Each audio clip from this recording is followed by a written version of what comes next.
गीतरामायण तर सगळं आमच्या डोळ्यासमोर घडलेलं आहे आणि तो सुवर्णकाल सगळा मी पाहिलेला आहे. आणि त्यावेळी मी 6वीत वगैरे शाळेत असेन, त्यामुळे मला शाळेत फारच भाव मिळायचा. गीतरामायण आम्हाला गायला सारखे प्रत्येक वर्गात मला आणि माझी मोठी बहीण वर्षाईला बोलवायचे आणि अशा त्याने चाललं होतं.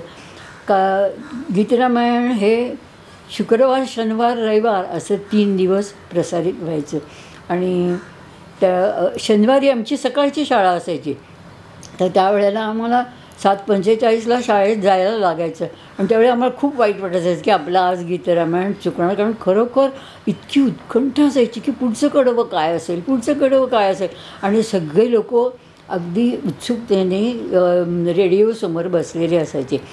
चित्ता हळवारपणा आणून जर ऐकणार असाल तर सांगतो की कुठंतरी श्रीराम नावाच्या ईश्वरी अवताराचं दुःख आणि गजानन माडगूळकर नावाच्या एका क्षुद्र पोराचं दुःख हे समान होतं. की रामाची कथा ही आधुनिक भावगीतामध्ये लिहायची की रामकथा माझ्या मनामध्ये पूर्ण होती आणि फडक्यांनी चाली तशाच लावल्या. विशेष सूचना. कवी ग दी माडगूळकर यांनी रचलेल्या गीतरामायण कार्यक्रमांची सुरुवात येत्या रामजन्मदिनी शुक्रवार तारीख 1 एप्रिल रोजी सकाळी 8:45 होत असून 1956 मधील रामनवमीपर्यंत ते चालू राहतील. प्रत्येक गीत दर शुक्रवार, शनिवार आणि रविवार सकाळी 8:45 ते 9च्या दरम्यान सादर करण्यात येईल.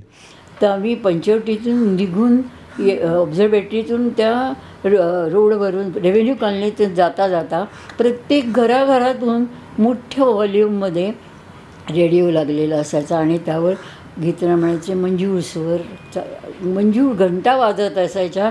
स्वये श्री राम प्रभु ऐकती, स्वये श्री राम प्रभु ऐकती, कुशलव रामायण गाती, कुशलव रामायण गाती.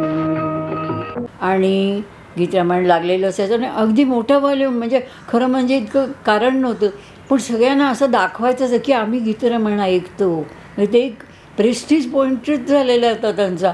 आणि अशा तऱ्हेने गीतरामायणाचे सगळेजण वाट पाहत बसायचे. गीतरामायणाच्या वेळेला हार घालायचे, त्याला उद्बत्त्याला व्हायचे. सीता रामासमोर आली.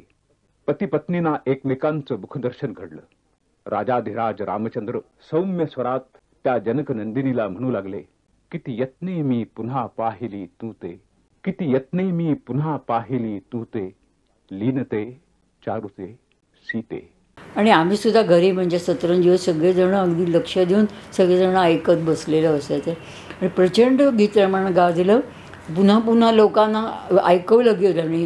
आणि पुरुषोत्तम जोशींचं निवेदन असायचं, ते तर फारच सुंदर असायचं. त्यांच्या धीरगंभीर आवाजात सुरू व्हायचं की दशरथा घे हे पायसदान. तुझा यज्ञी प्रगट जाहलो हा माझा सन्मान, दशरथा दशरथा घे हे पायसदान. त्यावर अंगावर असा काटा उभा राहायचा, पण त्यांचा आवाज इतका जसा आपला बाबूजींचा होता ना तसाच होता जवळजवळ.